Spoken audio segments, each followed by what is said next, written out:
Bonjour à tous et bienvenue dans ce nouvel épisode du Club MLB, le top, le flop, le petit prono.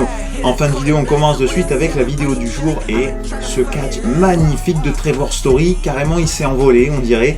Je vous laisse forcément la petite vidéo. On enchaîne et on va parler de mon top, on va parler d'Isaac Paredes qui nous a calé 3 home runs hier pour les Rays face aux Yankees. Alors, une sacrée performance pour lui, surtout pour les Rays qui sont loin d'être la meilleure attaque de cette ligue et même des majeurs, mais il permet à son équipe de s'imposer dans le deuxième match de cette série sur le score de 5-4. Donc tout se jouera sur le dernier match et surtout c'est Nestor Cortés qui a été un petit peu dans la sauce puisque 4 manches lancées, 5 hits, 4 runs encaissés, c'est pas tip top encore une fois pour Nestor. On enchaîne et on va parler de mon flop et là on va parler des Angels. Malheureusement, Shohei Ohtani avait tout fait, difficile de faire mieux puisqu'il a égalé un record de franchise en termes de points produits. 8 points produits avec 2 triple home runs frappés hier face aux Royals.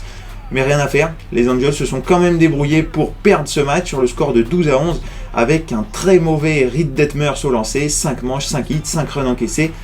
Toujours pas suffisant. Résultat des courses, les Angels repassent 3e dans la division et les Rangers du coup récupèrent cette 2e position.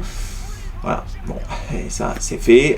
Les Angels, comme d'habitude, série perdue du coup déjà contre les Royals puisque 2 défaites en 2 matchs. On enchaîne et on termine avec le petit prono. Vous le savez, objectif, rester sur la win de lundi. Et là, ma meilleure confiance aujourd'hui, c'est les Dodgers. C'était aussi le cas hier parce que les Dodgers jouent contre les Reds de Cincinnati, une des équipes les plus faibles de la ligue, même des majeurs. Une attaque avec très peu d'arguments et surtout le coach a mis hier Gonzolin, ce soir Anderson. C'est pas pour rien qu'il met ses 2 lanceurs numéro 1 sur les 2 premiers matchs, c'est qu'il veut gagner, s'imposer. Les Dodgers n'ont pas le choix face aux Reds. On perd pas des points pour les Dodgers, il n'y a pas le droit. Donc hier ils se sont imposés très tranquillement sur le score de 8-2. Ce soir je vois pas Tyler Anderson qui est en 8-0 avec un ERA aux alentours de 2,50 être mis en danger, surtout avec un Luis Castillo en face qui a été en difficulté au mois de juin et qui du coup devrait souffrir face aux qualités offensives des Dodgers.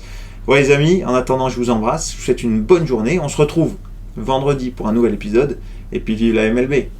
Ciao.